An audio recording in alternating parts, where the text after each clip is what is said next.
My name is Jody Cross.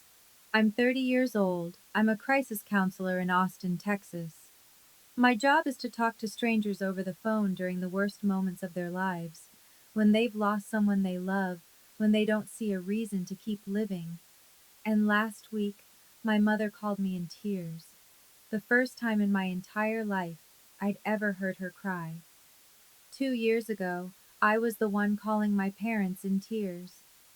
My daughter, Olivia May, was only 6 weeks old when she died from SIDS, sudden infant death syndrome, and I couldn't save my own child. At Olivia's funeral, only 4 friends showed up. My family's side? Empty. My parents and my brother were 12 miles away at a pool party. My nephew's 8th birthday party, according to them, mattered more than my daughter's funeral. They said, "She's just a baby. She won't remember if we're there." Now my mother needs me, and my answer was exactly 4 words. Before I continue, if this story genuinely resonates with you, please take a moment to like and subscribe, but only if you truly connect with it. And drop a comment telling me where you're watching from and what time it is there. Now, let me take you back to what led to that day, because this wasn't one cruel decision. It was a pattern that repeated itself. November 15th, 2023, 11:43 p.m. I was sitting in my soundproof office at the Austin Suicide Prevention Center. Headphones on, notebook open, call number 63 that week. The woman on the other end had lost her son to SIDS 8 months earlier. She was calling because she couldn't sleep, couldn't eat, couldn't remember what it felt like to be okay. She said something I'll never forget. "No one understands unless they've lived it."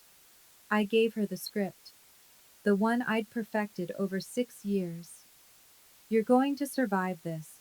I know it doesn't feel that way, but you will." She believed me.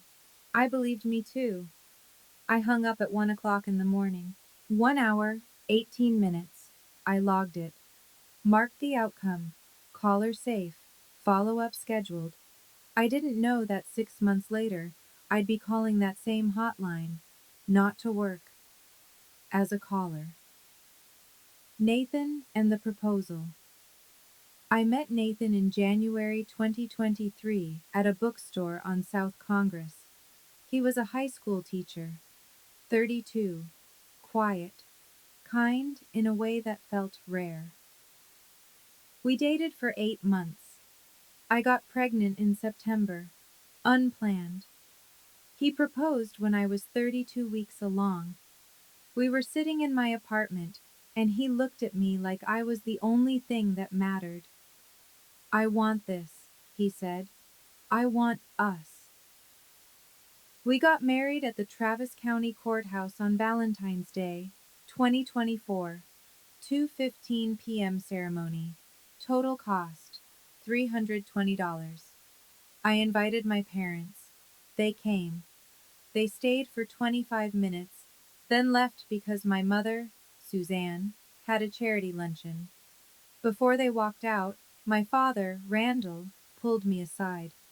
He whispered, "Garrett never put us through this kind of embarrassment." I laughed it off. I didn't realize then that it was a warning.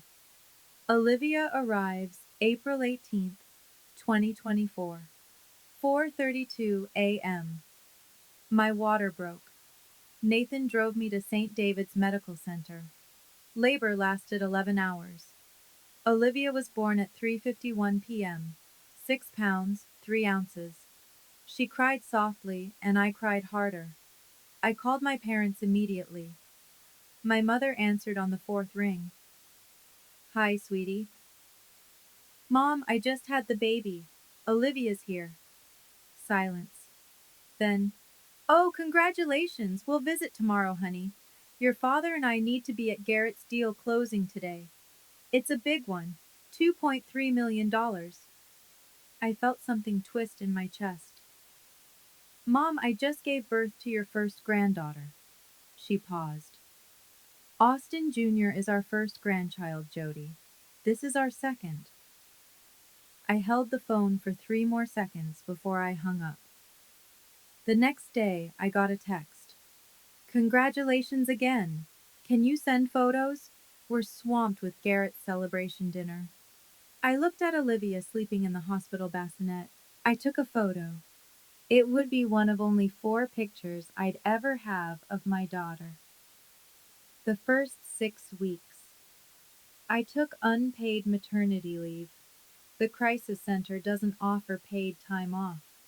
Nathan kept teaching. We lived off our savings, $8,100. Olivia was healthy, perfect even. Dr. Laura Brennan confirmed it at her 6-week checkup on May 28th. She's perfect, Dr. Brennan said, smiling. I posted a photo of Olivia on Facebook that night. Private album. My mother reacted with a heart emoji. No comment. Garrett didn't interact. My father didn't even open it. I told myself they just needed time. Maybe when Olivia smiled, or laughed, or said Grandma, everything would click. I was wrong. On the night of May 31st, I put Olivia in her crib at 10:15 p.m. She was sound asleep. I kissed her forehead. See you in the morning, baby. I didn't know those would be the last words I'd ever say to her. 6:23 a.m. I woke up on June 1st at 6:23 a.m. That was unusual. Olivia usually cried around 5:30, but the apartment was silent. I walked to her crib. She was lying on her back, arms stretched out. Her lips had a faint blue tint. I touched her skin, cold. My brain rejected it immediately. I picked her up, cradled her, whispered, "Baby, wake up. Mommy's here." Nothing.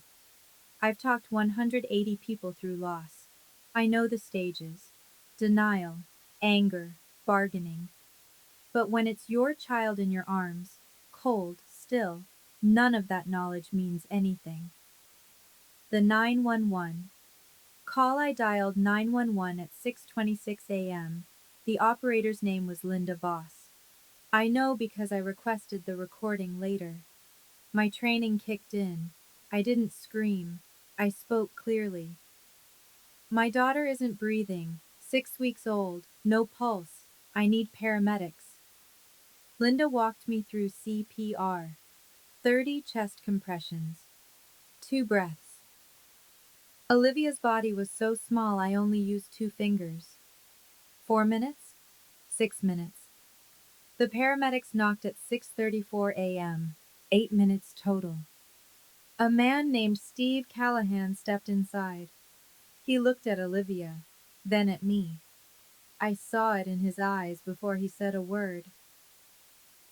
St. David's ER.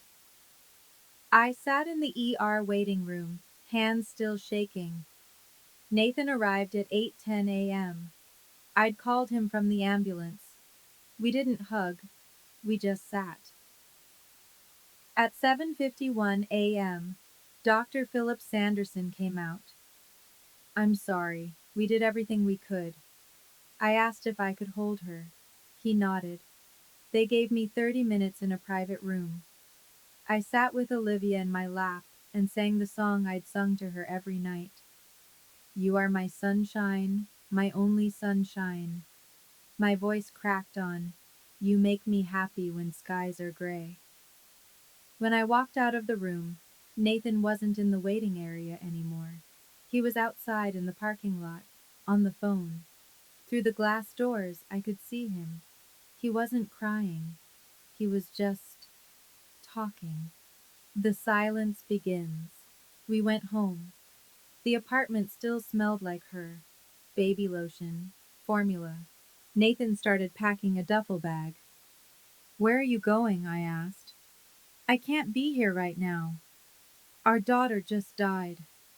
He turned, eyes red. "I know. That's why I can't stay." He left at 2:35 p.m., took one bag, left his wedding ring on the kitchen counter. I sat in the empty apartment. For the first time in 6 years as a crisis counselor, I thought about calling the hotline myself, but I didn't. Instead, I stared at my phone. I hadn't called my parents yet. I wasn't ready to hear their voices, but I'd have to call, because the funeral needed to be planned, and I couldn't do it alone. June 2nd, 2:15 p.m. I called my mother. I told her about Olivia. She said, "Oh, honey, I'm so sorry." Her tone was flat, the same tone she used when someone missed a sale. "I need help planning the funeral," I said. "Of course, sweetheart. When are you thinking?" "Saturday, June 9th, 2 p.m. Silence. 5 seconds. "Jody, that's the same day as Austin Jr.'s birthday party." "I know, but I can't wait longer. The medical examiner needs—" She cut me off. "Can't you do it Sunday?" I felt my chest tighten. "Mom, this is my daughter's funeral."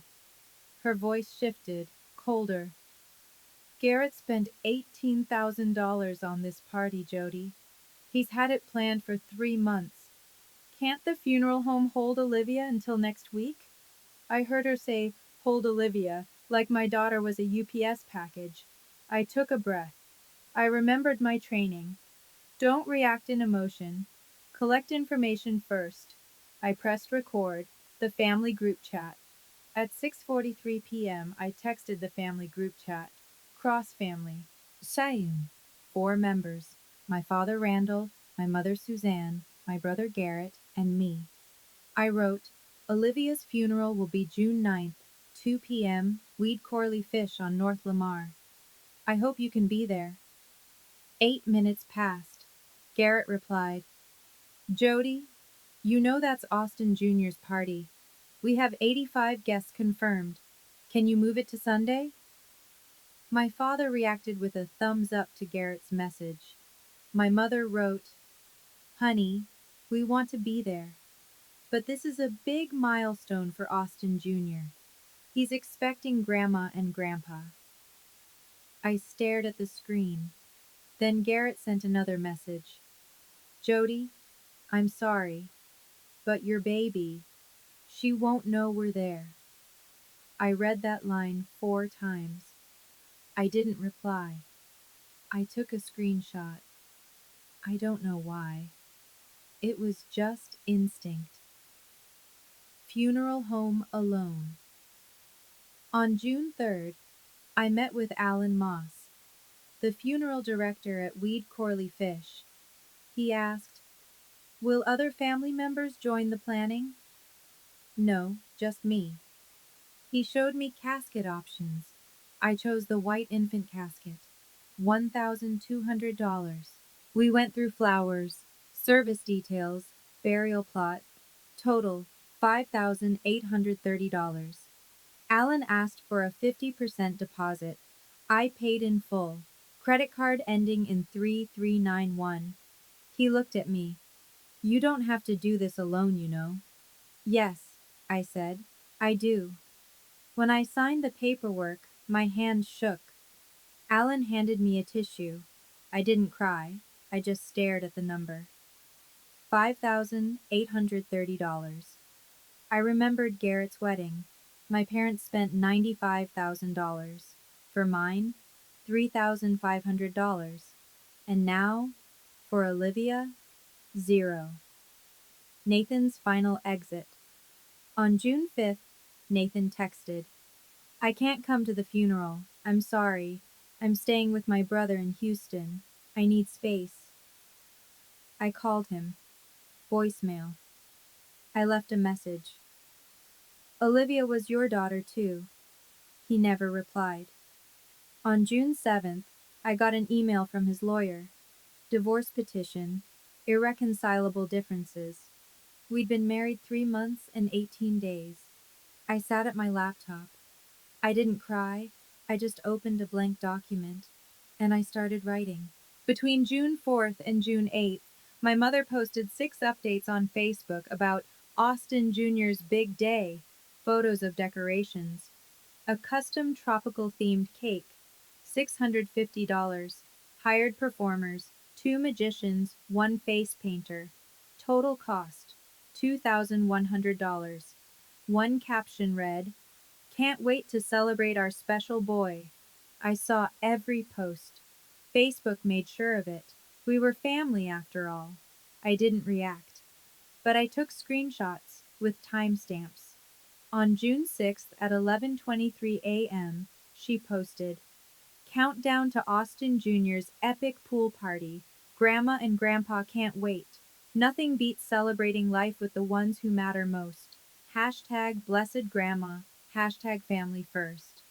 47 likes, 12 comments, all congratulating her. I clicked on her profile. Not one mention of Olivia, not one condolence post. It was like my daughter had never existed. Garrett's justification. On June 7th, Garrett called me. Rare, he usually texted. "Look, I feel bad about Olivia. I really do. But Jessica and I spent $18,000 on this party. We've had it planned since March. Austin Jr. has been talking about it for months. You can't expect us to cancel." "I'm not asking you to cancel," I said. "I'm asking you to come to your niece's funeral." "Jody, be reasonable. It's the same time. I can't be in 2 places. You're choosing a pool party over a funeral." He paused. Then, "I'm choosing my living son over." "I'm sorry. That came out wrong." Click. He hung up. I played the recording back later. I'd started using a call recording app after my mother's first call. Garrett's voice clear as day. "Jody, your baby was 6 weeks old. She barely existed. Austin Jr. is 8. He has memories. He has feelings. I'm not missing his day for a sad ceremony that won't change anything." Barely existed. 6 weeks. 42 days. 1,008 hours. Olivia existed every single second. The final call to mom. June 8th, 8:15 p.m. I called my mother one last time. I wasn't begging. I just wanted to understand. "Mom, I just need you there for 1 hour, from 2 to 3 p.m. Then you can go to the party." She sighed. "Jody, honey, you don't understand. We're the host's parents. We can't just show up late. People will talk." "You're worried about people talking about you being late to a pool party more than skipping your granddaughter's funeral?" Her voice hardened. "Don't guilt trip me. You're being selfish." Then she said it, the line I'll never forget. "Jody, it's just a baby. She wouldn't even remember us being there. But Austin Jr., he'll remember if Grandma and Grandpa miss his party. Your brother's milestone matters more. That's just reality." I didn't respond right away. My hands were shaking, but my voice stayed calm. "Okay, Mom, I understand. Enjoy the party." I hung up. She didn't know I'd recorded the call. In the background, I could hear my father's voice. "Tell her we'll send flowers." The flowers that never came.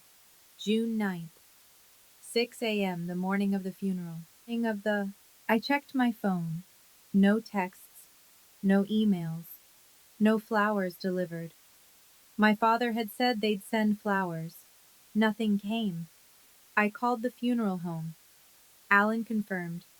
No additional flowers ordered under the Cross family name. "Okay, thank you." I hung up. I opened my notes app. I wrote, "Promised flowers, never sent, June 9th, 6:03 a.m." I got dressed. Black dress. I stood in front of the mirror. For the first time since Olivia died, I didn't cry. I just felt cold. Crisis counselor mode activated. I would survive today, and after that, I would make them remember it forever. Weed Corley Fish Chapel, North Lamar location. 20 chairs set up in 2 rows. 10 on the left for my family, 10 on the right for Nathan's. I arrived at 1:50 p.m. My coworker, Emma Hartley was already there. She hugged me. Claire Donovan, my college roommate, drove 3 hours from Houston.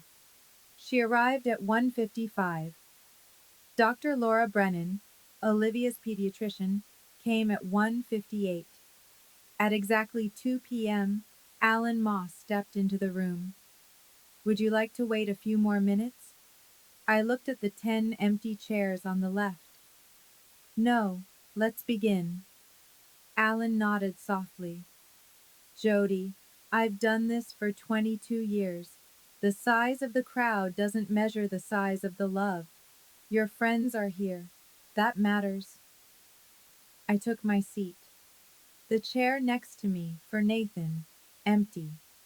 The row behind me, for my parents, empty. I looked at the white infant casket at the front of the room.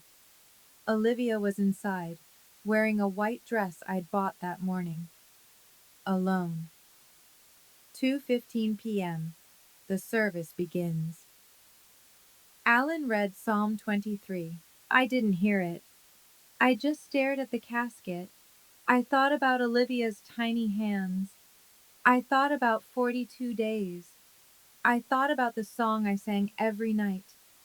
You are my sunshine. I wanted to sing it now, but my throat was too tight. Emma squeezed my hand. 12 miles away, at 2847 Westlake Drive, my brother was cutting a 3-tier birthday cake. $650. Austin Jr. blew out the candles. 85 people clapped. My mother and father stood beside him, smiling. At 2:17 p.m., my mother posted a video to Facebook. Our special boy. Alan asked me, would you like to say a few words? I stood. I walked to the casket. I placed my hand on the white wood. I whispered, I'm here, baby. Mommy's here. Behind me, Emma started crying. I didn't cry.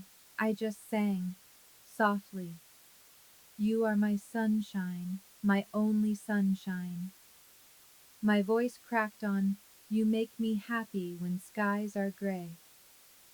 2:47 p.m. The Burial Austin Memorial Park Cemetery. Section 224B. They lowered Olivia's casket into the ground with straps. I watched it descend, inch by inch, 6 feet down. I didn't cry. I'd cried everything out at home. Now I was just numb. Dr. Brennan stood beside me, holding my elbow. Claire threw a white rose into the grave. Emma did the same. I was last. I threw in Olivia's first ultrasound photo. 20 weeks. Goodbye, sunshine. At that exact moment, 2:47 p.m., my mother posted her 12th photo on Facebook.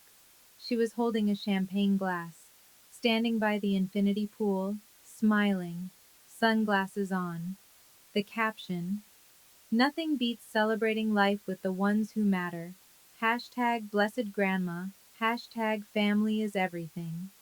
Timestamp, 2:47 p.m. I pulled out my phone. I don't know why. Maybe I was still hoping they'd change their minds at the last second. I opened Facebook. I saw her post. I checked the time on my phone. 2:47 p.m. The same minute I was lowering my daughter into the ground, my mother was celebrating life with champagne. I took a screenshot. I didn't cry. I saved it to a folder on my phone. I labeled it Evidence. 4:30 p.m. Alone at the grave. Emma, Claire, and Dr. Brennan left around 4 p.m. I stayed. I sat beside Olivia's grave for 2 more hours. I didn't speak. I just sat. The sun started to set.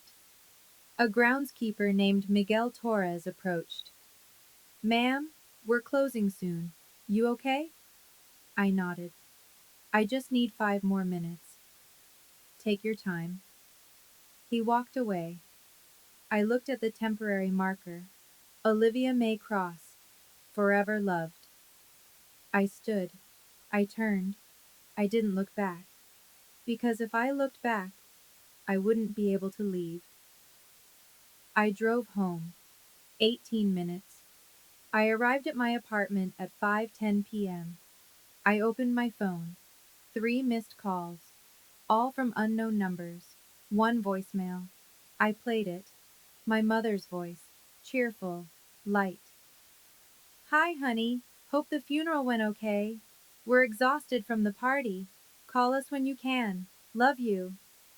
I listened twice. Then I deleted it. I didn't call back. 3 days after the funeral, I went back to work. My supervisor, Monica Ruiz, asked, "Are you sure you're ready?" "I need to work. I need to feel useful." She nodded. At 9:15 p.m., I took my first call. A woman named Angela, 52. She'd just lost her husband to a heart attack. She was crying. "No one understands. Everyone says move on, but I can't." I fell back into my training. You don't have to move on. You just have to move forward, one day at a time. She asked, "Did you ever lose someone?" I paused. "Yes, recently." "Then you know it doesn't get better." "It doesn't get better, but you get stronger." I said, "The people who love you won't ask you to get over it. They'll sit with you in it. If someone tells you to move on, they're not your people." We talked for an hour and 18 minutes. When I hung up, Monica came into the room. "Jody, that was beautiful. But are you okay?" I smiled. "I'm fine." I wasn't fine. But saying "I'm fine" was easier than telling the truth. The divorce papers, June 18th, 7:30 a.m. A process server knocked on my door. I signed for the envelope. Divorce petition. Nathan wanted a dissolution of marriage. No contest, no custody issues, because Olivia was gone. No alimony. Clean break. The reason listed: irreconcilable differences arising from mutual grief. Mutual. Like Nathan had been there. Like he'd buried our daughter. I signed without arguing. I put the papers in a manila folder. I labeled it, "Nathan, done." I placed it in my file cabinet, right next to another folder. That one was labeled, "Family, pending." The 19 days of silence. From June 9th to June 28th, no one in my family contacted me, except for one voicemail from my mother on June 15th. "Hi, sweetie. Just checking in. Hope you're doing better. We've been so busy with Garrett's new project. Call when you can." Casual. Light. Zero mention of Olivia. Zero apology. I didn't call back. I tracked it in a spreadsheet. Yes, I made a spreadsheet. Family contact log, June 9th to 28th. Total contacts, 1 voicemail, 0 meaningful outreach. Meanwhile, my mother posted 12 more Facebook updates about Austin Jr.'s summer activities. On June 22nd, pool day with our favorite grandson. Summer is for making memories. Hashtag grandma life. Hashtag blessed. On June 28th, I got a text from Garrett. "Hey, mom's birthday is July 10th. Family dinner at our place. 6 p.m. You coming?" "No, how are you?" "No, sorry we missed the funeral. Just a casual dinner invite." Like nothing had happened. The journal entries pile up. Every night, I wrote in my journal, a therapy technique I taught my clients. From June 9th to June 30th, 21 entries. Each one started the same way. Day X without Olivia. On June 30th, I wrote, Day 29 without Olivia. Day 19 without my family acknowledging her existence. Day 12 since Nathan's papers. I counseled 31 people this month. I tell them they're not alone. But I come home to an empty crib, an empty bed, and an empty inbox. I'm the fraud. I'm the one who's alone. I closed the journal. I looked in the mirror. For the first time, I thought, what if I just disappeared? Would anyone notice? I almost called the hotline that night, not to work, to call in, as a caller. My phone was in my hand. The number was already dialed, 512-274-7471. My finger hovered over call. 8 seconds. I didn't press it. I put the phone down. I opened my laptop instead. I didn't know what I was going to do, but I needed to do something, because if I didn't, I would disappear. I created a folder on my laptop. I named it Evidence. I started organizing everything I'd saved, some of it consciously, some unconsciously. Voice recordings from my phone. I transferred them to my laptop, backed them up to iCloud, copied them to an external hard drive, screenshots of Facebook posts. I renamed every file with timestamps. The text thread with my family. I exported it as a PDF. The funeral invoice. I scanned it. The attendance log from Alan Moss. I scanned it. 4 hours later, I had 83 files, organized chronologically, labeled clearly. Total size, 287 megabytes, stored in 3 locations. I opened a subfolder, voice recordings, 3 files.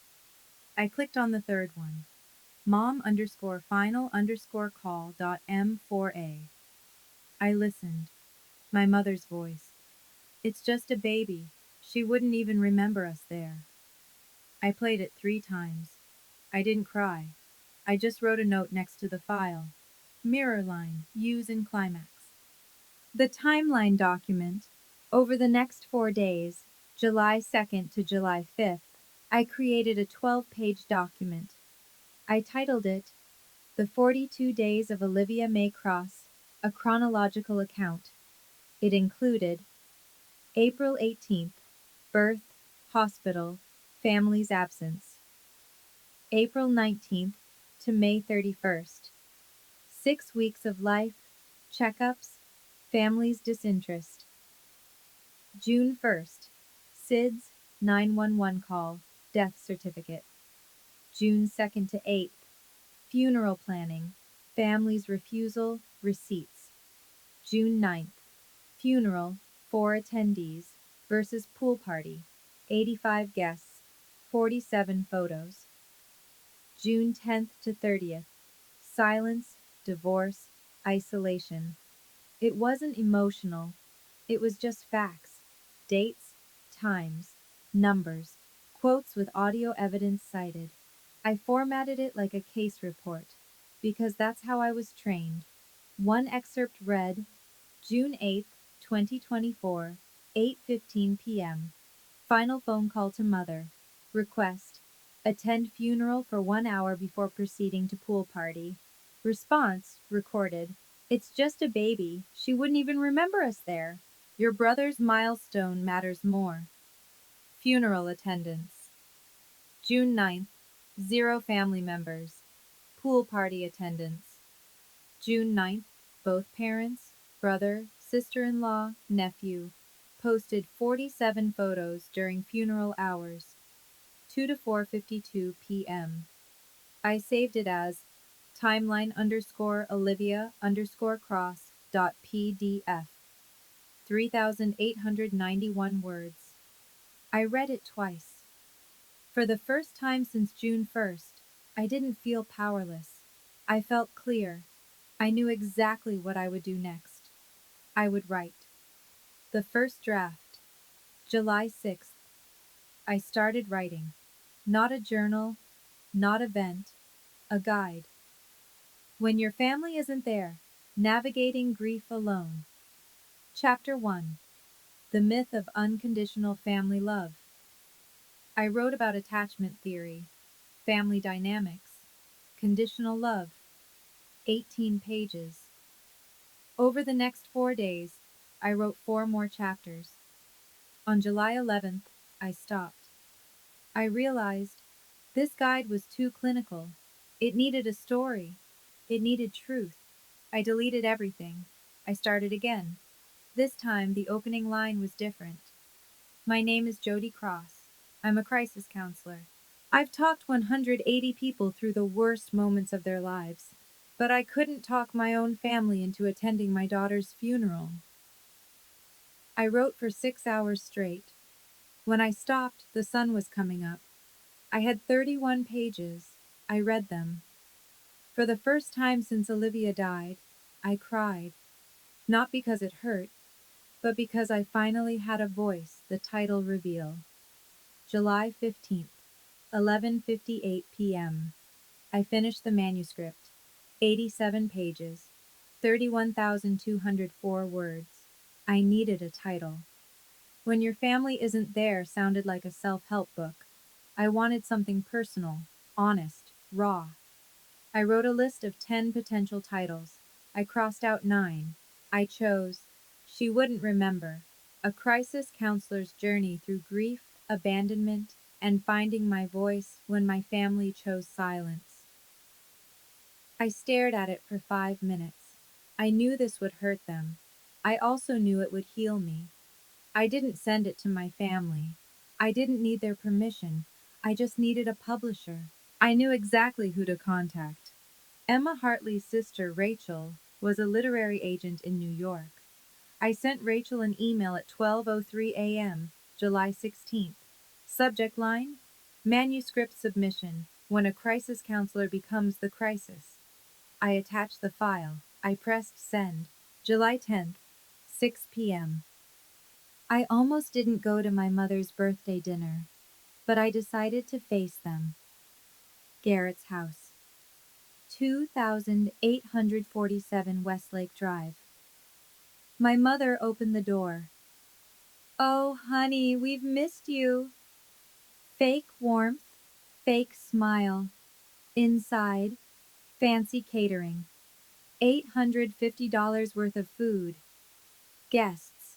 My father, my mother, Garrett, his wife Jessica, Austin Jr., and 2 extended family members, Uncle Philip and Aunt Diane.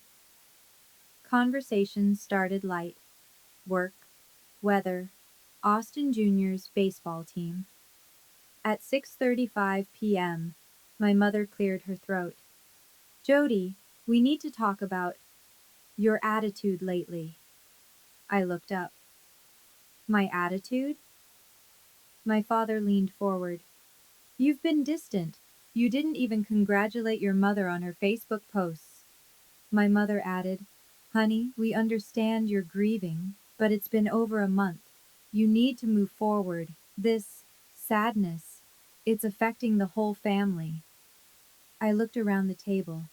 8 people, all staring at me, like I was the problem, not them. The intervention Garrett joined in. Jody, we're worried about you. You're isolating. You're not responding to texts.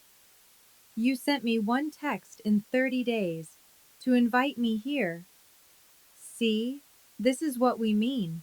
You're keeping score. My father said, Your mother and I think you should see a therapist. This grief is unhealthy. I laughed, sharp, cold. I am a therapist, a crisis counselor. I know what healthy grief looks like, and I know what abandonment looks like. My mother's voice rose. Abandonment! We didn't abandon you! You chose a pool party over your granddaughter's funeral. Silence. 8 seconds. Jessica looked down, uncomfortable. My father tried to recover. Jody, that's not fair. We had commitments. Garrett spent $18,000 on that party. We couldn't just. And I spent $5,830 to bury my daughter alone. Where's my commitment refund? My mother started to say something. You're being dramatic. It was just a. She stopped. I leaned forward. Just a what, Mom? Just a baby? Say it, like you said on the phone. Her face drained of color. She didn't know I'd recorded it. Garrett stood. Jody, you need to leave. You're ruining Mom's birthday. I stood too. I didn't yell. I didn't cry. I just said, I already left. 5 weeks ago. At the cemetery. Alone. The walk out. I walked toward the door. My mother followed, shouting, Jody Cross, you are embarrassing this family. You need help. I stopped, turned around one last time. I looked at my mother, my father, Garrett. I said calmly, You're right. I do need help. I need help understanding how a family can value a pool party over a funeral. But I figured it out. You can't value what you never saw as human. I walked out. I closed the door behind me.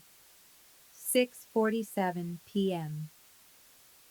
I sat in my car outside the apartment building for 10 minutes before going inside. I checked my email on my phone. One new message. From Rachel Hartley. Subject. Manuscript submission. I opened it. Jody, I read your manuscript in one sitting. I cried 3 times. This is powerful. I want to represent you. Call me. The decision. July 12th. I called Rachel. Your story is what people need, she said.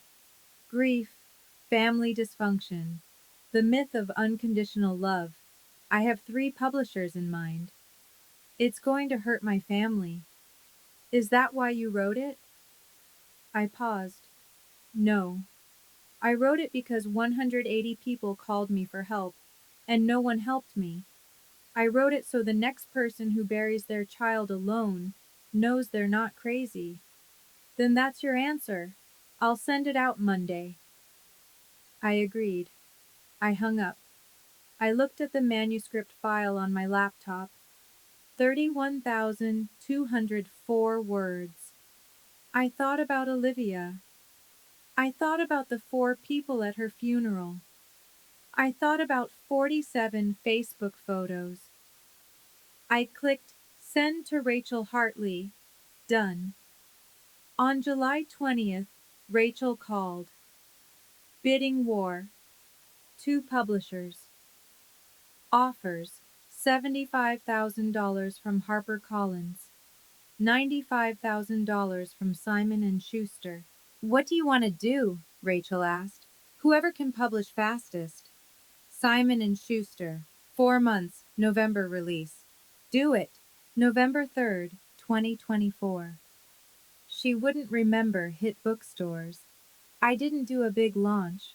I just posted 1 photo on Instagram, my professional account. 340 followers, mostly colleagues and clients. The photo, the book cover, caption, for Olivia, and for everyone who grieves alone. Within 6 hours, 1,200 shares. Comments flooded in. I needed this. This is my story too. Thank you for your bravery. First week, 12,400 copies sold. Rachel called, excited. Jody, you're on track for the bestseller list. On November 5th, I got an email from the Austin American-Statesman. We'd like to interview you about your book and your work as a crisis counselor. Are you available? I stared at the email for 5 minutes. I knew. When this interview came out, my family would know. I replied, Yes, I'm available. The Book Talk Explosion. November 8th, 3:42 p.m. A Book Talk creator, username at Reads with Rachel, 850,000 followers, posted a video review. She held the book. She was crying. This book destroyed me. It's about a crisis counselor whose family skipped her baby's funeral for a pool party. I can't. I just can't. The video got 2.3 million views in 3 days, 18,600 comments, 43,000 shares. Book sales spiked. Week 2, 38,000 copies. On November 12th, She Wouldn't Remember hit the New York Times bestseller list. Number 7. Nonfiction. Rachel called. You did it! On November 13th, I got a DM on Instagram from Jessica, Garrett's wife. Jody, I read your book. I'm so sorry. I begged Garrett not to make that choice. I want you to know, I saw you. I'm sorry I didn't speak up. I read it 3 times. I didn't know what I felt. Part grateful, part furious she hadn't said something sooner. I didn't reply right away. I needed to think. The Olivia May Foundation, December 1st, 2024. I launched the Olivia May Foundation, a nonprofit to support single mothers and parents who'd lost infants, especially SIDS cases. Mission: financial assistance for funeral costs, grief counseling, community support. I used $50,000 from my book advance as seed funding. Our first recipient, Maria Gonzalez, 28, single mom, lost her son, 3 months old, to SIDS in October. She couldn't afford the funeral. The foundation covered the full cost, $4,200, plus a $10,000 scholarship for Maria to return to nursing school. At the launch press conference, I stood at the podium. 30 people attended: press, supporters, grief counselors. I said, Olivia lived 42 days. In those 42 days, she taught me what unconditional love looks like. This foundation is my promise to her. Every child, no matter how briefly they lived, deserves to be remembered with dignity. And every parent deserves support, not silence. I looked out at the audience. I saw Emma, Claire, Dr. Brennan. I also saw Nathan, my ex-husband, standing in the back row. He didn't approach. He just nodded. I nodded back. No smile, just acknowledgement. One chapter had closed. The Austin Interview, December 5th. The Austin American-Statesman published a feature article. Headline: Local Crisis Counselor Turns Personal Tragedy into Advocacy. Jody Cross on Grief Family and the Olivia May Foundation. The article included excerpts from my book, a photo of Olivia, the first time she'd been shown publicly. Interview quotes. One key quote: My family told me my daughter wouldn't remember if they attended her funeral, but I'll make sure the world remembers her, not because of how she died, but because of how they responded when she did. The article went viral locally, 8,900 shares in 24 hours. It included the address of Cross Auto Group, my father's dealership chain, because he was the owner. People started Googling Cross Auto Group. They saw the connection, and they started leaving reviews. Google reviews for Cross Auto Group exploded. Sample reviews. Owner skipped his granddaughter's funeral for a pool party. Would you trust someone with those values to sell you a car? 1 star. Read Jody Cross's book, then decide if you want to give this family your money. 1 star. Family business? More like a family that abandons their own. 1 star. In 5 days, 340 new reviews. Mostly 1 star. Overall rating dropped from 4.8 stars to 2.1 stars. My father called me on December 8th. What did you do? I wrote the truth. You're destroying our business. I didn't destroy anything. I just told my story. People drew their own conclusions. On December 10th, my father's business partner, Victor Huang, emailed him. My father forwarded it to me with one line.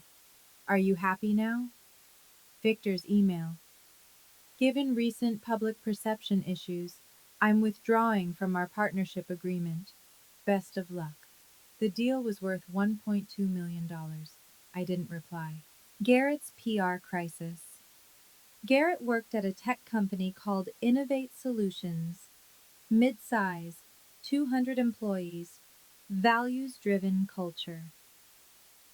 On December 9th, HR called him in. We've received questions from employees about the book. Your name is mentioned. Can you clarify? Garrett admitted the story was true. On December 11th, the CEO, Linda Petrova, met with him. Our company emphasizes family values in our branding. This situation is problematic. We need you to issue a public statement. Garrett refused. On December 12th, internal Slack messages leaked. Employees were discussing, should we employ someone who skipped a baby's funeral? 45 employees participated in the thread. On December 13th, Garrett texted me. We need to talk. This has gone too far. I read it. I didn't reply. Emma asked, are you going to respond? What's there to say? He made his choice. Now he's living with it. Suzanne's social media collapse. On December 6th, strangers found my mother's Facebook through the article. Comments flooded her old pool party posts. You posted this during your granddaughter's funeral. Disgusting. Hashtag blessed grandma? More like hashtag heartless grandma. Celebrating life while your daughter buried hers alone. Shame on you. All 47 posts from June 9th were bombarded with comments. She tried to delete them. They came back. Screenshots were already circulating. She tried to set the posts to private. Too late. On December 10th at 3:17 a.m., she deleted her entire Facebook account. My father called. Your mother is devastated. She can't even go to her book club. People are talking. People talked about me too. When I buried my daughter alone. Where were you then? On December 11th, I got a voicemail from my mother. First direct contact since the July 10th dinner. Her voice was shaking. Jody, I don't know what you want from me. I can't go outside without people staring. Please, can we talk? I listened twice. I saved the voicemail. I didn't call back. Not yet.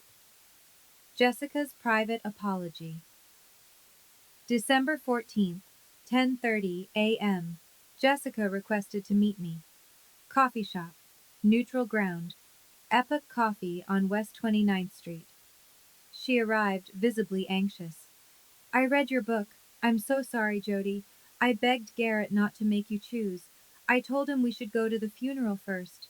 He said his parents would be upset if we didn't prioritize Austin Jr. Why didn't you come alone?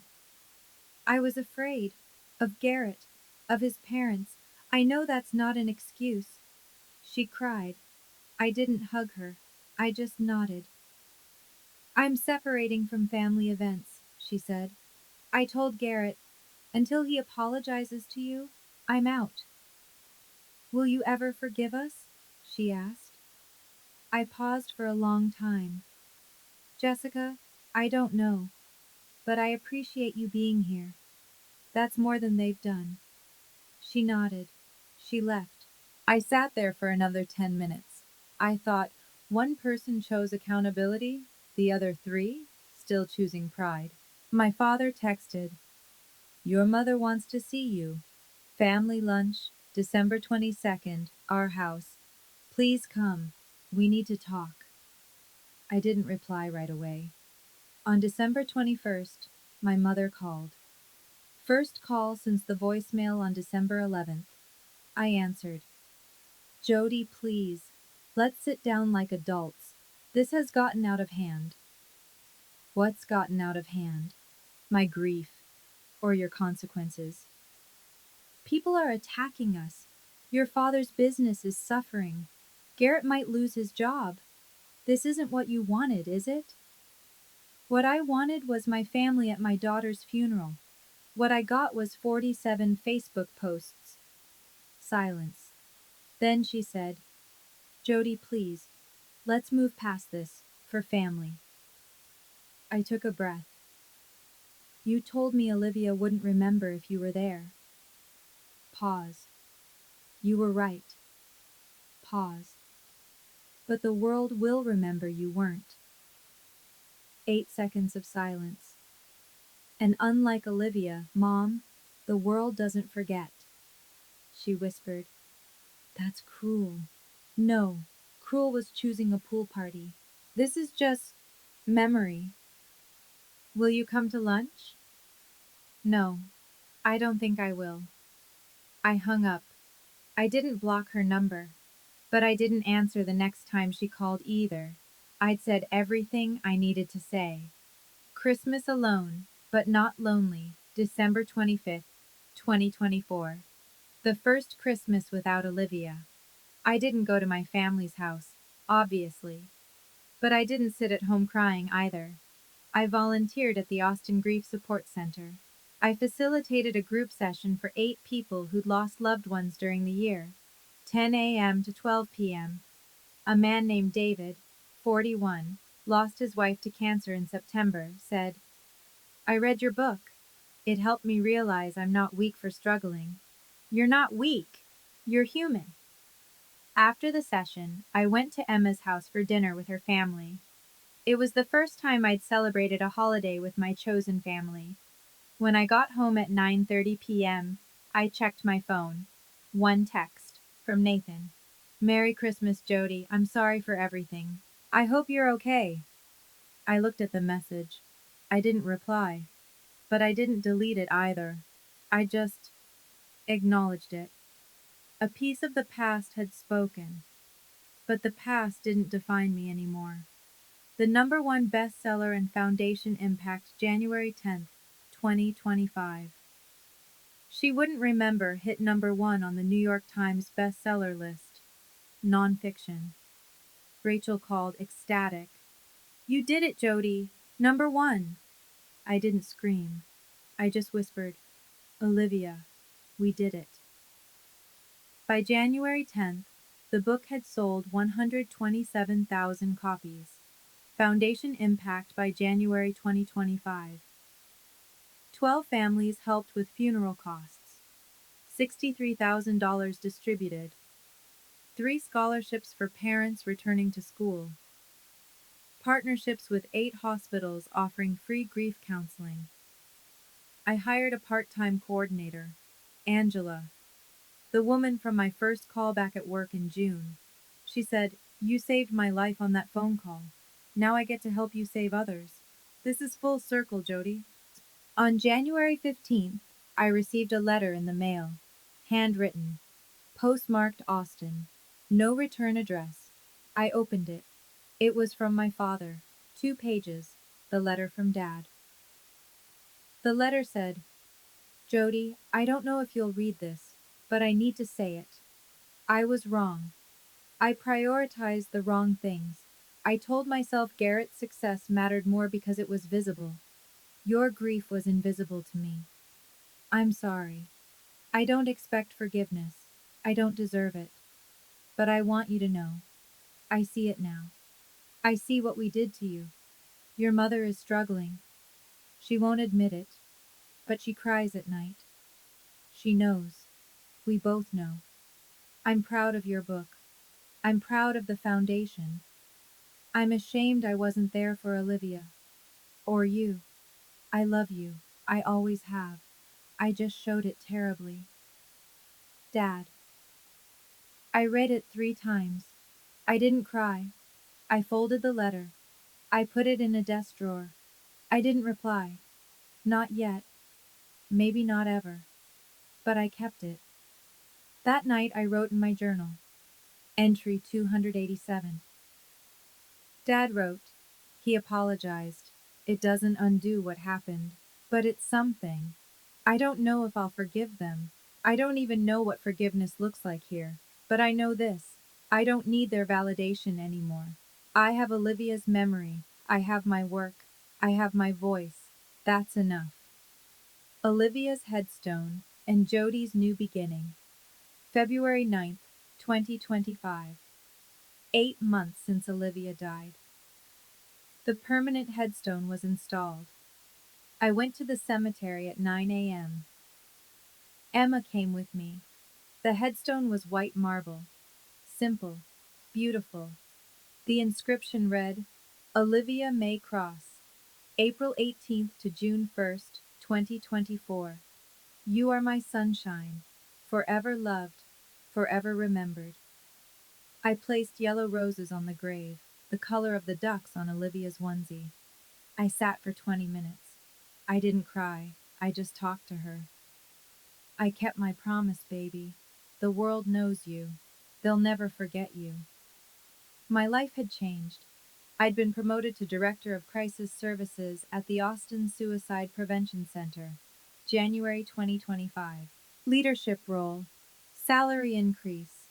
I moved to a new apartment, 1 bedroom, North Loop, natural light, plants, no crib to trigger me. I started dating, slowly. I met someone, Philip Torres, an architect, 34, through a friend in December. Coffee dates, taking it slow, no rush. My relationship with my family, minimal. I'd acknowledged my father's letter, but I hadn't answered. My mother hadn't reached out since December 21st. Garrett was silent. Jessica texted occasionally. Cordial. I had a book tour scheduled, February to March 2025. 8 cities. Talks about grief and family estrangement. I stood at Olivia's grave. I looked at the headstone one last time. I felt peace. Not because everything was fixed, but because I didn't need it to be fixed. Olivia was gone, but her legacy was alive. In the book, in the foundation, in the 127,000 people who'd read her story. That was enough. The final beat. 6 months later, August 2025. 14 months since Olivia died. I was at the foundation office meeting with family number 18, a young couple, Sarah and Tom, who'd just lost twins, stillborn, 36 weeks. I listened. I didn't judge. I didn't rush. I was just present. After the meeting, Sarah hugged me. Thank you. No one else understood. I understand, and you're not alone. That evening, I went home. Philip cooked dinner. We ate, talked about our day. Normal. Peaceful. My phone buzzed. A text from Rachel. Book just hit 200,000 sales. Movie rights inquiry from Netflix. Interested? I smiled. I texted back. Let's talk. Before bed, I opened my laptop. I wrote journal entry 287. Day 434 without Olivia. But not day 434 without purpose. Her story is helping people.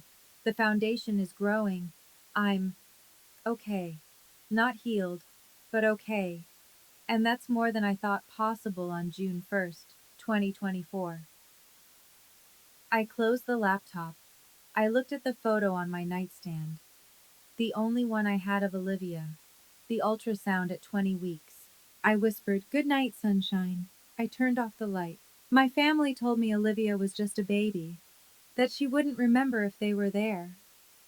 They were right about one thing. Olivia doesn't remember.